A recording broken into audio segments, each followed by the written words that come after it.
তিনজন রাসূল আল্লাহ তাআলা একটি এলাকায় পাঠাইছেন, এক এলাকায়। ফাআজ্জাজনা বিসালিসিন ফাকালু ইন্না ইলাইকুম মুরসালুন। তিনজন মোট। এই তিনজন রাসূল একটি এলাকায় দিবানিশি আল্লাহর দাওয়াত দিয়ে, কালেমার দাওয়াত দিয়ে, ওনাদের হাতে কালেমা পড়ছেন, গ্রহণ করছেন শুধু একজন। কয়জন? একজন মাত্র, একজন। وجاء من اقصى المدينه رجل, সির্ফ একজন, একজন মাত্র ব্যক্তি কালেমা পড়ছে তিনজনের দাওয়াতে, তিনজন রাসূলের দাওয়াতে।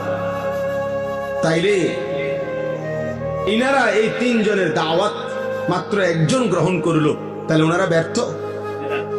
এটা বুঝা উচিত, এটা বুঝলে সহজ।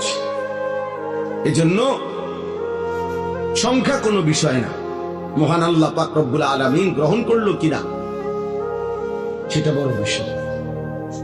নবী সাল্লাল্লাহু আলাইহি ওয়াসাল্লাম বলছেন, ফাওয়াল্লাহি লা আন ইয়াহদিয়াল্লাহু বিকা রাজুলান ওয়াহিদান খায়রুন লাকা মিন হুমুরিন নাআম। আল্লাহর কসম, নবীজি বলছেন আল্লাহর কসম, তোমার দ্বারা যদি একজন ব্যক্তি হেদায়েত পায়, আল্লাহর পথ পায়, আখিরাতের সন্ধান পায়, নবীজি বলছেন তাহলে এটাই গোটা আরবের সমস্ত দামি ওট তোমারে হাদিয়া দেওয়ার চাইতে কোটি গুণে উত্তম। কয়জন ভাইয়া? একজন। রাজুলান ওয়াহিদান, একজন ব্যক্তি, একজন। একজনের ফিকিরে, এক আল্লাহর বান্দার বদলানোর ফিকিরে আল্লাহর কথা বলা দরকার। আমাদের যেখানে এখানে যারা উঠতি বয়সের কোন ইমাম সাহেব আছেন, আপনাদের জন্য এটা সবক। আপনারা যদি এটা ভাবতেন, বুঝেন, ইনশাআল্লাহ উম্মতের আরো ফায়দা হবে। নওজোয়ান আলেম যারা উঠতি বয়সের, তাদের জন্য এটা সবক। আমি ওয়াজ করলে শুনবে কয়জন?